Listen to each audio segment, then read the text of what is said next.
valientes alcemos nuestro canto con viva emoción, y del mundo a la paz ostentemos nuestro invicto glorioso pendón.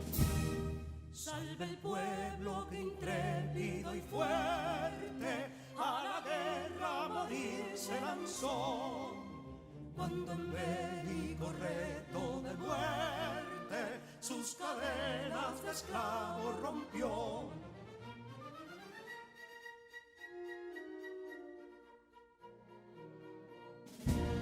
Ningún pueblo ser libre merece si es esclavo, indolente y servil.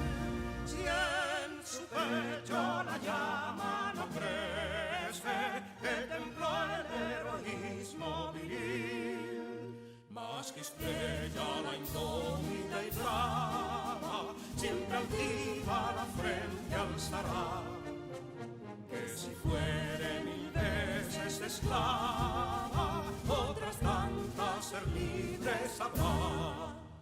Que si Dono y Ardita expusieron de un intruso señor al desdén, las carreras Beler campos fueron que cubiertos de gloria se ven, que en la cima del heroico baluarte de los libres el verbo encarnó, donde el genio de Sánchez y Duarte a ser libre o morir enseñó.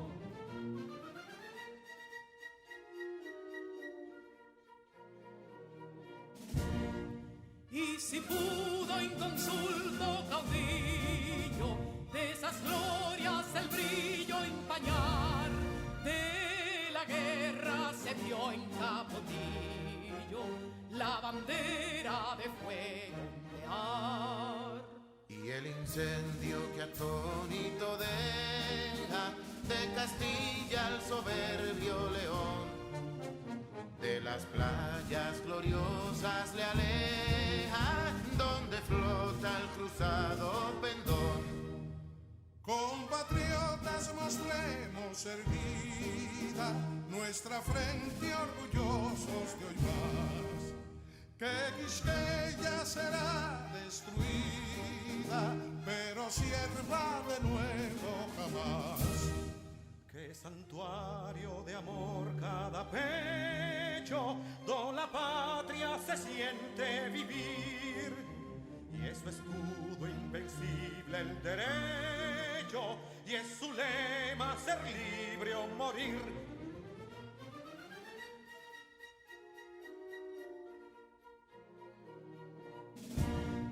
Libertad que aún se yergue serena, la victoria en su carro triunfal, y el clarín de la guerra aún resuena, pregonando su gloria inmortal.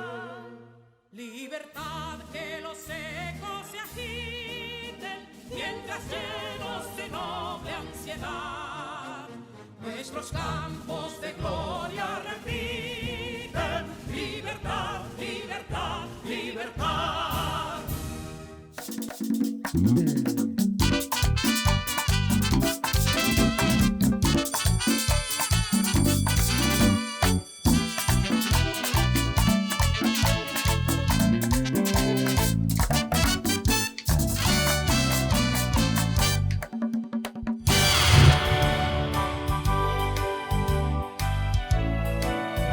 Estudiantes de tercero de secundaria y familias dominicanas, sean bienvenidos a esta su clase a distancia de Ciencias de la Naturaleza. Yo soy tu maestra Sara Lorenzo, quien te acompaña en este proceso de enseñanza y aprendizaje desde tu entorno. Tengo fe de que pronto nos volveremos a juntar con la ayuda del Dios Todopoderoso.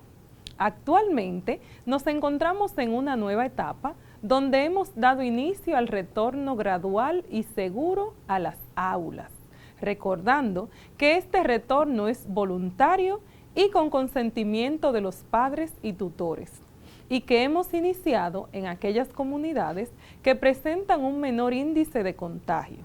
Agradecemos a las familias el esfuerzo realizado, ya que el éxito que hemos alcanzado en este modelo de educación a distancia ha sido una muestra de entrega, diligencia, dedicación, innovación, eficacia y creatividad, que ha logrado superar todo obstáculo en medio de estos tiempos de pandemia, garantizando la educación y preservando la salud.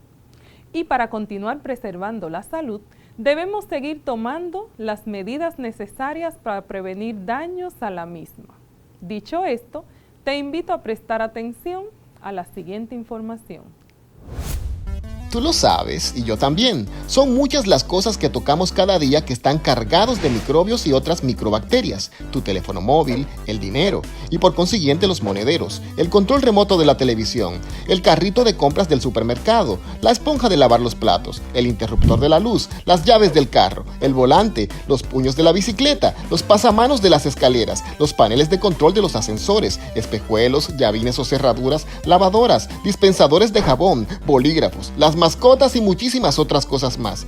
Todos contienen un gran número de virus, bacterias, hongos y parásitos. Y entonces, ¿qué puedo hacer? Sencillo, lávate bien las manos por un espacio no menor de 20 segundos y esto puede eliminar alrededor del 90% de microorganismos perjudiciales para la salud. Tú lo sabes y yo también. Cuidemos nuestra salud y la de nuestros seres queridos. Recuerda acompañar esta medida con el uso correcto de tu mascarilla en los lugares públicos y además manteniendo el distanciamiento físico. Hola Neurona, ¿cómo están tus circuitos el día de hoy? En excelentes condiciones, estimada maestra. ¡Qué bueno! ¿Qué te parece si nos das un resumen de lo que pudimos aprender en nuestra clase anterior? Claro. En la clase anterior realizamos ejercicios para afianzar los conocimientos acerca de la configuración electrónica, la cual consiste en el ordenamiento de los electrones de cada uno de los átomos de un elemento químico.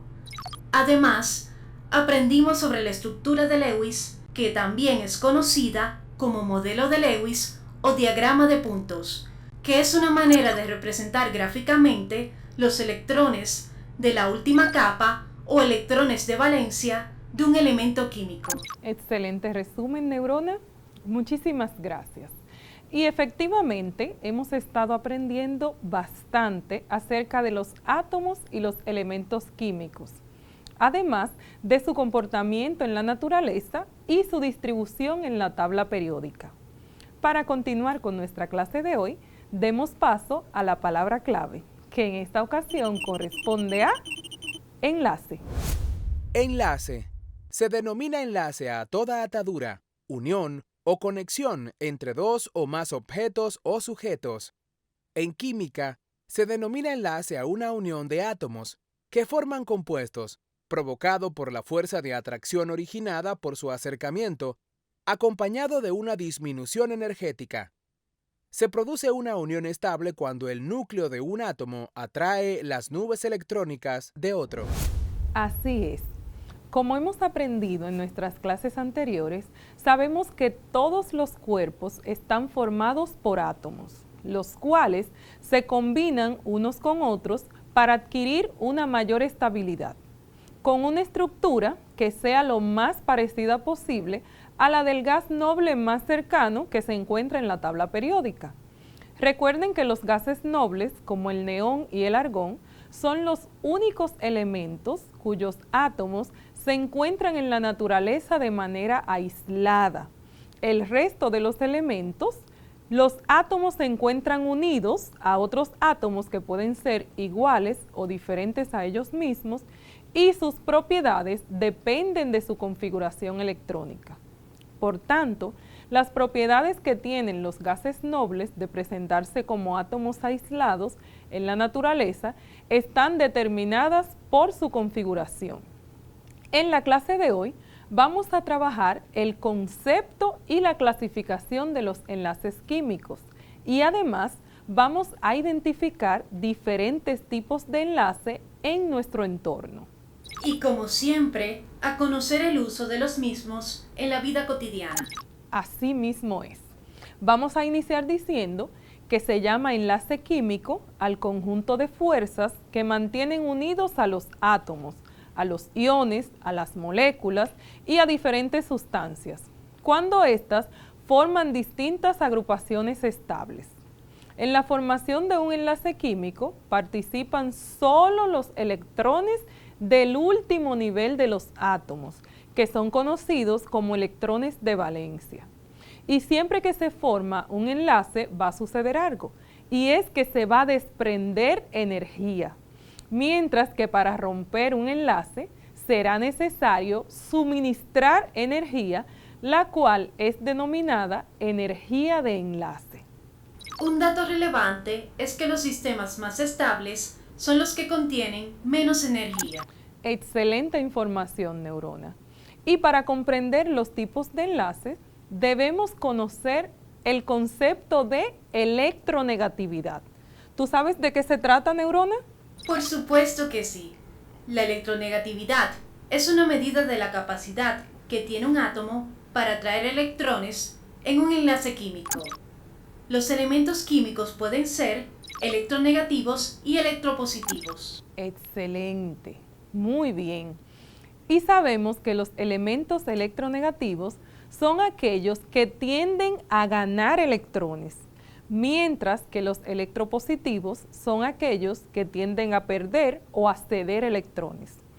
Generalmente los elementos no metales son muy electronegativos, mientras que los metales son elementos electropositivos. Linus Pauling fue un físico químico que usó medidas comparativas de energía de enlace y asignó al hidrógeno un valor arbitrario de electronegatividad, la cual electronegatividad del hidrógeno le dio un valor arbitrario de 2.1. Y con esta entonces, de esta manera, él pudo calcular los valores de electronegatividad para todos los demás elementos químicos de la tabla periódica. La electronegatividad de un elemento químico la podemos identificar en la tabla periódica, como puedes observar en la imagen.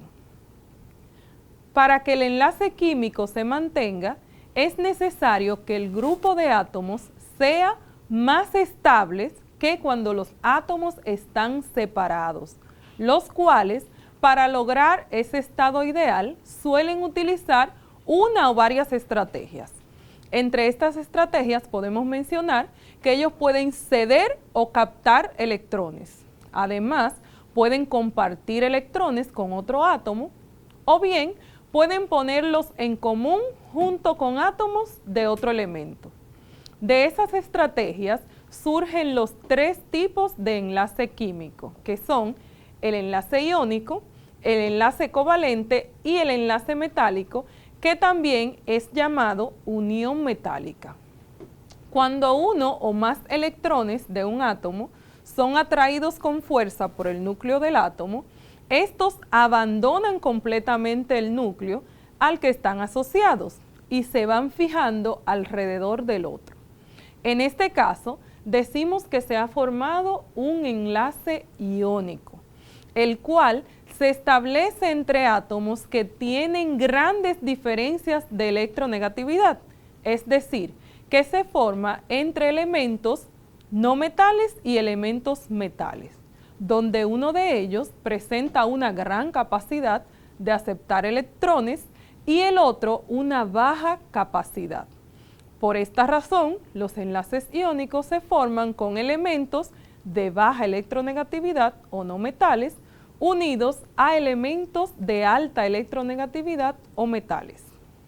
La diferencia de electronegatividad entre los átomos que se unen para formar este tipo de enlace debe ser mayor a 1.7, es decir, que para que se forme un enlace iónico, la diferencia entre sus electronegatividades, la resta de esto, debe ser mayor a 1.7. Vamos a realizar una actividad, neurona. Tú me vas a decir cuál de los siguientes compuestos forma un enlace iónico, Para esto, vamos a calcular la diferencia de electronegatividad entre sus elementos. Y los valores que vamos a tomar como referencia son, para el oxígeno, la electronegatividad del oxígeno es igual a 3.5, la del azufre será igual a 2.5, la del potasio, este es el símbolo del potasio, es igual a 0.8. Otro valor de referencia es la del bromo, que tiene una electronegatividad de 2.8, la del nitrógeno, 0.9, y la del hidrógeno, dijimos que era 2.1, y la otra electronegatividad que vamos a utilizar es el yodo, con un valor de 2.5, y por último el cloro, con un valor de 3.0. De estos compuestos que aparecen en la pantalla, neurona, ¿cuál de ellos forma un enlace iónico? Analizando. Ya lo tengo, profesora.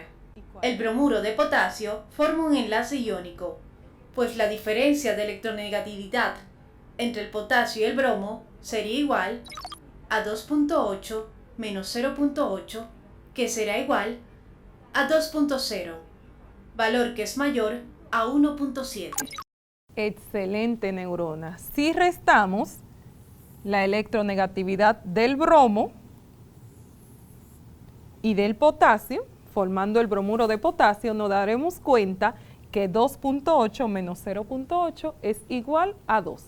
Es decir, que el único de estos compuestos que forma un enlace iónico es el bromuro de potasio. Ahora bien, vamos a hablar del enlace metálico. Este se constituye entre átomos de algún elemento metálico, pero cabe destacar que los enlaces metálicos son un tipo de unión química que solamente se producen entre átomos del mismo metal. Por ejemplo, un trozo de cualquier metal, ya sea hierro, plata, oro, titanio, aluminio, entre otros, estará formado por miles de millones de átomos unidos entre sí mediante un enlace metálico. Y por último, cuando el encuentro entre los átomos se da en términos que comparten uno o más pares de electrones para alcanzar la configuración del gas noble, estos electrones son atraídos por ambos núcleos, de manera que pertenecen por igual a los átomos que se enlazan. En este caso, se dice que se ha formado entonces un enlace covalente, y este solo se establece entre átomos no metálicos que sean de igual o diferente electronegatividad. Por ejemplo, el oxígeno puro, que está formado por dos átomos de oxígeno, el dióxido de carbono, que está formado por oxígeno y carbono, y la molécula de agua, que está formada por oxígeno e hidrógeno. Todos estos que acabo de mencionar son elementos no metales, por eso forman un enlace covalente. ¿Hasta aquí se ha entendido, neurona? ¿Tendremos alguna pregunta de las redes sociales? Yasmeli Inver, desde Cayetano Hermosén, en la provincia de Espaillat, quiere que le mencione algunos ejemplos de enlaces químicos en la vida cotidiana. Muchísimas gracias, Yasmeli, por tu petición. De verdad que me encanta, ya que siempre me ha gustado relacionar los aprendizajes con la vida cotidiana, para así poder fijar los conocimientos y que estos sean significativos. Te cuento, Yasmeli, y a todos nuestros estudiantes. El enlace iónico en nuestro entorno lo podemos encontrar en la industria de la construcción, donde hay que destacar el papel del cemento Portland, que es un material muy usado junto con otros en nuestras construcciones. Este material es de vital importancia, ya que nosotros nos encontramos en la ruta de los huracanes, por lo cual es más seguro construir edificaciones y viviendas que sean bien fuertes y resistentes. Este cemento está formado por un gran número de óxidos metálicos de carácter iónico. Y este importante material se fabrica en cementeras, En nuestro país podemos encontrar cementeras ubicadas en Santiago, en San Pedro de Macorís y en Pedernales. También son compuestos de carácter iónico las sales. Algunas sales, como las sales de magnesio, que tienen un efecto laxante, ya que disminuyen la excitabilidad nerviosa y las tensiones musculares. Estas sales son absorbidas fácilmente por el intestino delgado, donde facilitan la degradación de los alimentos y participan en la eliminación del exceso de agua retenida en el organismo. Otras sales, como las sales de calcio, forman parte del tejido óseo. Ahora bien, en el caso de los metales y sus aplicaciones, podemos mencionar que se encuentran en la naturaleza formando distintos compuestos. Estos presentan estructuras cristalinas llamadas cristales metálicos. El hierro, por ejemplo, es un metal muy abundante en la naturaleza, formando óxidos y otros compuestos. Se utiliza en la fabricación de varillas para la construcción de edificios, puentes y otros. Y también es usado en la fabricación de maquinarias, de tuberías y ciertas aleaciones tales como el acero y el ferroníquel. Incluso como materiales de construcción hay que destacar el aluminio, el plomo que se utiliza para las cañerías, el estaño para las soldaduras, el zinc para las chapas del techo y las canaletas de desagüe, entre otros usos que tienen los metales. Y entre las sustancias covalentes de nuestro entorno, en el caso de estas podemos citar que la mayoría de los compuestos en la naturaleza son de carácter covalente, como la mayoría de las macromoléculas biológicas, llámese proteínas, ácidos nucleicos, polímeros sintéticos como el plástico, el caucho artificial, entre otras. Las moléculas de oxígeno, de nitrógeno, el diamante, el grafito y muchísimos otros compuestos más son materiales o sustancias covalentes que forman parte del entorno que nos rodea. Al igual que el diamante, el óxido de silicio que se encuentra en la naturaleza en forma de cuarzo presenta una estructura tridimensional. Una de las propiedades más importantes del cuarzo es la piezoelectricidad, cuya aplicación más extendida es la que se hace en la fabricación de relojes. Ahora vamos a realizar un experimento donde vamos a comprobar la diferencia entre compuestos iónicos y covalentes. Tenemos aquí sal común o cloruro de sodio, la cual se representa el compuesto iónico. La azúcar de mesa, que representa el compuesto covalente, y un encendedor. Nos colocamos la bata para protección.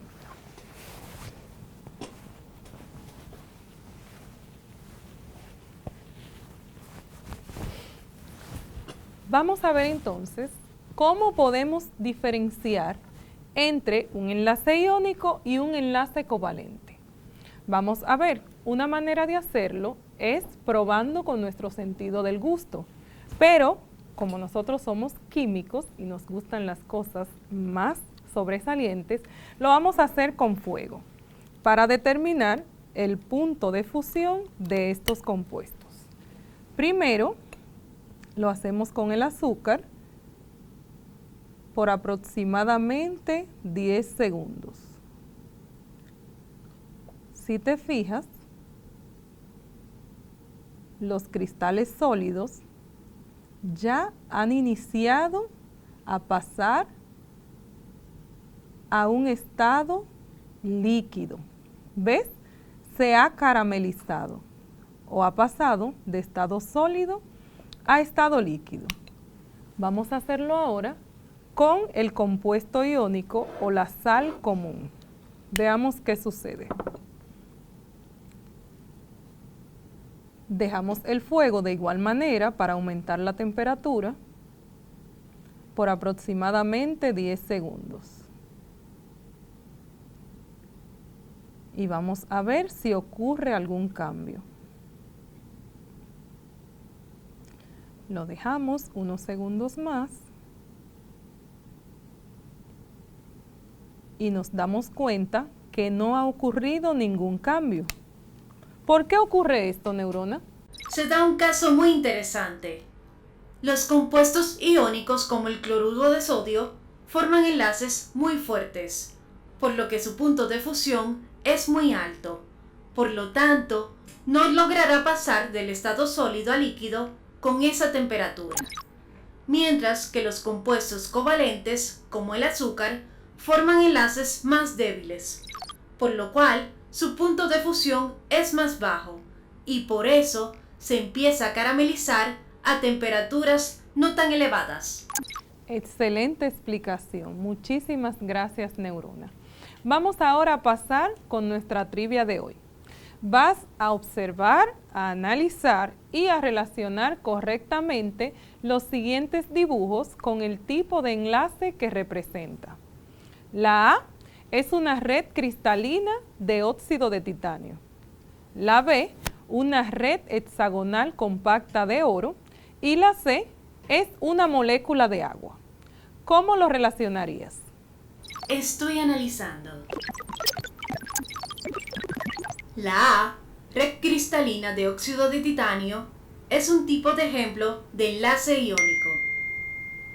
La B, red hexagonal compacta de oro, es un enlace metálico. Y la C, molécula de agua, es un enlace covalente. Muy bien, Neurona. Vamos entonces con el resumen de lo que aprendimos en la clase de hoy. En la clase de hoy aprendimos que un enlace químico es el conjunto de fuerzas que mantienen unidos los átomos, iones y moléculas cuando forman distintas agrupaciones estables. Estos pueden ser de tres tipos. El enlace iónico, que se forma por la unión de un elemento metálico con un elemento no metálico, como por ejemplo el óxido de hierro. El enlace metálico o unión metálica se constituye entre átomos de algún elemento de carácter metálico, como por ejemplo el oro, la plata, el hierro, entre otros. Y por último, el enlace covalente, el cual solo se establece entre átomos no metálicos de igual o diferente electronegatividad. Por ejemplo, las moléculas de agua. Excelente resumen. Muchísimas gracias, Neurona. Para finalizar nuestra clase del día, te recuerdo que puedes acceder al enlace que aparece en tu pantalla para que puedas volver a observar la clase y tomar los apuntes que te faltaron. Además, recuerda que puedes socializar los contenidos con los docentes de tu centro educativo, para así aclarar cualquier duda que tengas sobre los contenidos trabajados en el día de hoy. Una de las frases más conocidas de Linus Carl Pauling, quien asignó el valor de la electronegatividad a los elementos químicos, es la siguiente: si quieres tener buenas ideas, tienes que tener muchas ideas. La mayoría de ellas serán erróneas y solo tienes que aprender cuáles desechar. Muchísimas gracias por tu atención. El Dios eterno te conceda la paz. Hasta la próxima.